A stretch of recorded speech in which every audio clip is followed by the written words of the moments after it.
Hello, everybody. Scott Golden here with another in our audio series. This is we've got over 900 of these available for your listening pleasure. We're going to be continuing to add on a continual basis as often as we can, usually several times per week. Hopefully, to get to 1,000 or so on around October 1st or before. And if you're new here, please like, subscribe, comment below if there's a topic you'd like to see covered. Would be more than willing to do that for your benefit. Also, if you're looking for life, relationship, business, behavioral change, modification, habit change, coaching, would love to be of assistance to you in that way. Please feel free to reach out if that's something you're looking for. In any event, if you are looking to connect, there's a couple ways to do that. You can do it through Twitter at PO Perception. You can do it through the app or the About Me section of this YouTube page and can get in contact with me through there as well. So, signs of a breakdown. So, breakdown is when your emotions and your body and your spirit and the essence of your being, your mind, is not capable of functioning and doing simple automatic functions or things that require thought and focus. So, exhaustion is there. So, if you wake up and you're constantly in a place of either panic or frustration or physical tiredness, emotional tiredness, you're weary, you're undermotivated, and you can't get to where you want to be, that is a sign of a breakdown. Then also to look at that, and a lot of people laugh at this, but hallucinations are there. So you could hallucinate that you're hearing voices.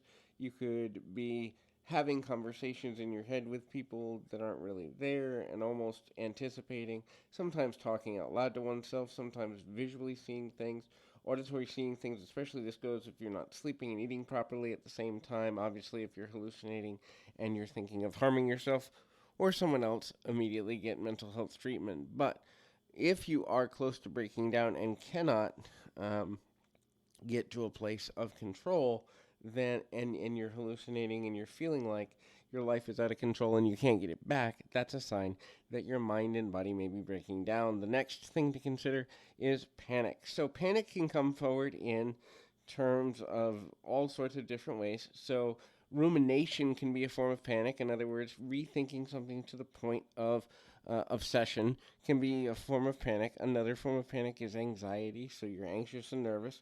That'll come out in your body and your mind and in how you speak, and kind of reiteration of the same points over and over again.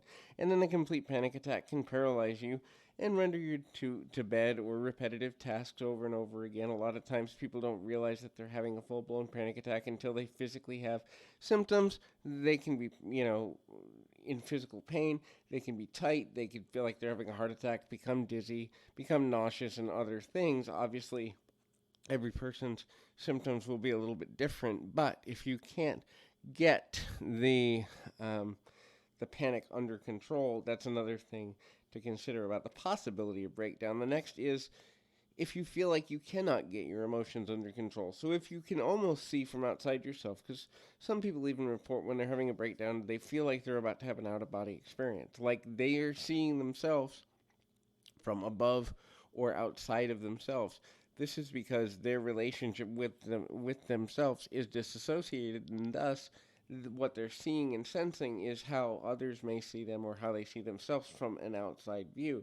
So if that's a continual thing and there's no control of being able to emotionally re-regulate, and or a person is having continual consistent mood swings, and that could be something as simple as from anger to sadness and back to anger again, or complete elation to complete crash points. So the mood swings are extreme, can happen several times per day, even several times per hour, depending on how close to a person a breakdown is or how close to a breakdown a person is. But finding that place of understanding is valuable and does have longer term value. So hopefully this is helpful. I encourage you to keep your feet on the ground, your mind in the moment, get working with a team of people to help your recovery if you're close to that breakdown point. And remember, above all else, that recovery is always available, but never the same for two people. So the more flexible you are with yourself as it relates to how you're willing to recover and what you're willing to do to get there from here, the more valuable you will be in your own recovery process, and that is important. So hopefully this is helpful. Keep your feet on the ground, your mind in the moment. Until next time, everybody.